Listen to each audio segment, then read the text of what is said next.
Hello there. Welcome to another midweek meditation. I am Reverend Devin, and this is a weekly meditation that I do for my churches in Hyde Park, Bakersfield, and Jeffersonville, Vermont. This is also a meditation that I do for anybody who's joining in over YouTube and is looking to nurture a progressive faith. If you're looking for a second opinion on how we can build up a loving faith within our lives, I hope that you like and subscribe. And please feel free to share these videos with anybody you feel called to. Hello, brothers and sisters. Welcome to a weekly meditation. And today we are on the third week of Advent. This is the week where we celebrate Christ's gift of joy.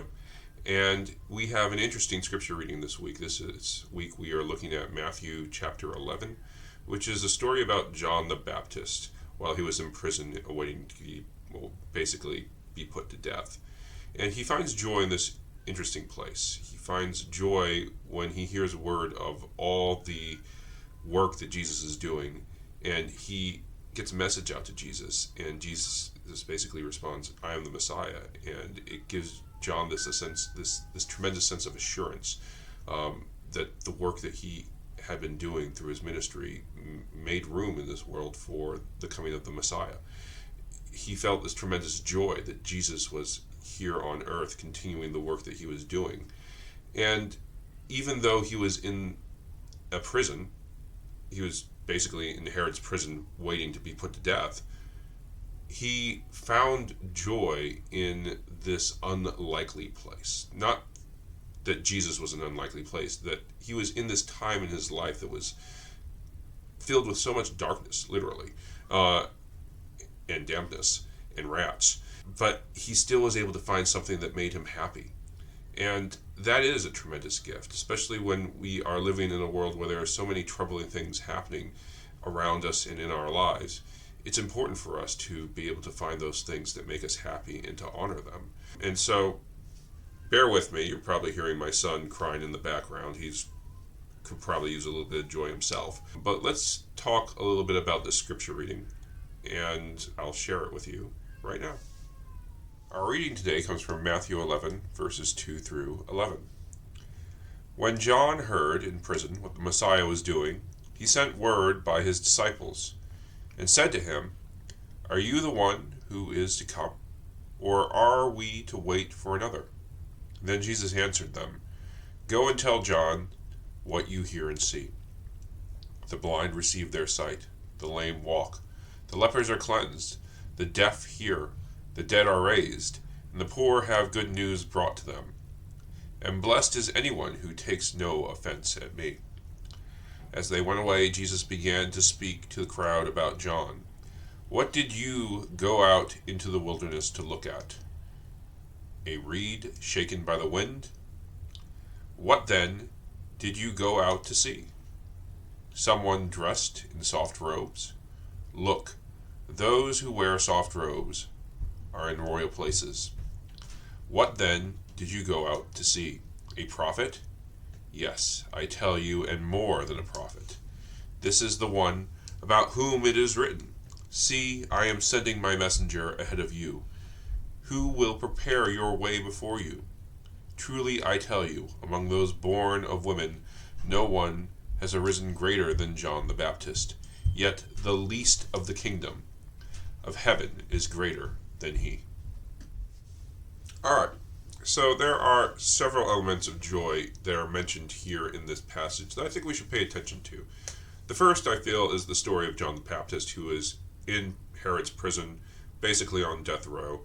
He sends out word asking a question to Jesus through his disciples, "Are you the prophet or the Messiah?" And Jesus responds in a way that basically says, "Yeah, I am the Messiah sent by God to make God's will known on earth."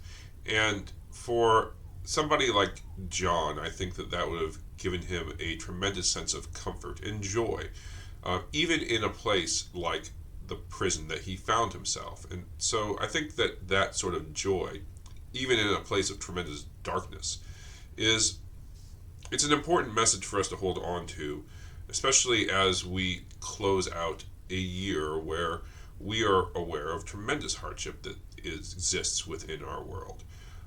In particular, I am constantly reminded of the war in Ukraine, and that's in part because we in one of my churches are singing "Let There Be Peace on Earth" as our closing hymn until the war in Ukraine ends. And so, in honoring the struggle that's happening all the way across the world, we have this little reminder that, yeah, there is struggle and hardship within the world. I think that we need to be aware of other hardships as well.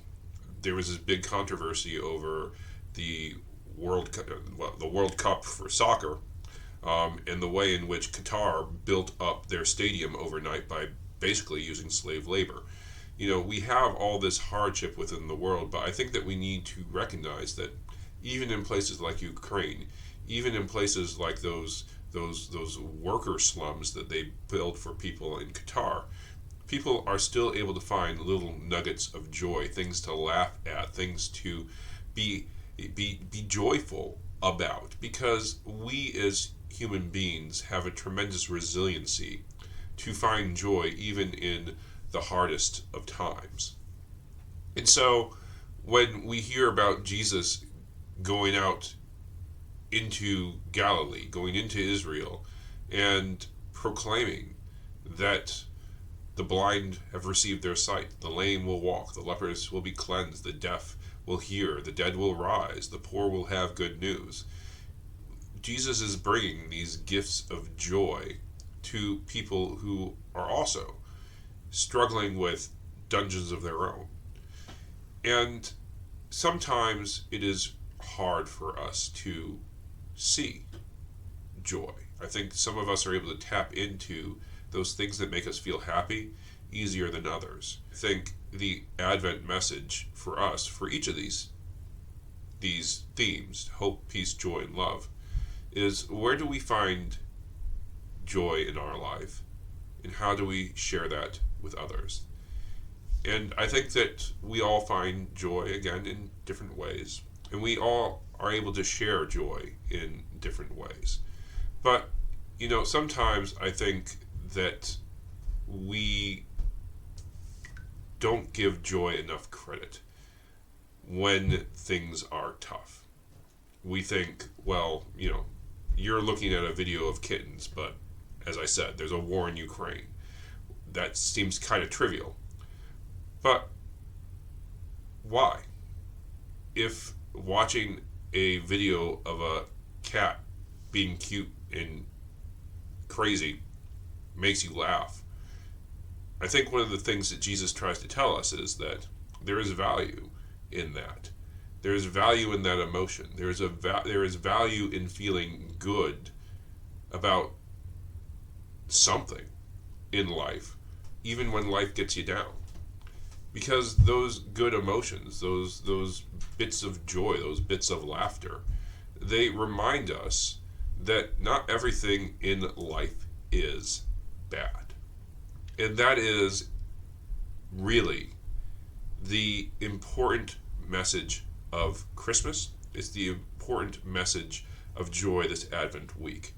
When we light our Advent candles, in particular, sometimes people traditionally try to do that in the dark, but especially during the Christmas Eve service, we light our Advent candles making sure that it is dark in the sanctuary, because those candles are meant to push back the darkness. The light is supposed to symbolize those good things that the world has, even when the world seems to be dark and pushing in on it. The light will push back. And joy is one of those lights. We need to recognize joy. We need to search for joy. We need to share joy when we can have it. And we need to recognize that even small joys are special in this world, because they are gifts of God. They remind us that God's world is meant to be good. So, this is the reason why Jesus says that what John was doing was so meaningful. He was a messenger sent ahead to prepare a way before him, is basically what he says at the end of this passage. And that John is ushering in an era where we will all be able to live into God the way that he did, or if not better than he did.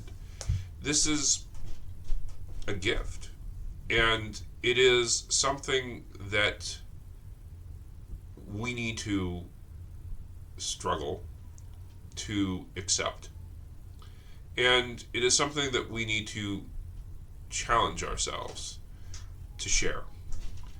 Joy is special, in particular because those small things that make us laugh, that make us feel good, that give us something to look forward to within the world. It can be as simple as sharing a meal with a loved one, going and putting up a Christmas tree with your family. It can be something as simple as looking forward to a TV show once a week. You know, these things remind us that there is a lot more that God intends to give us in this world when it comes to hope, peace, joy, and love.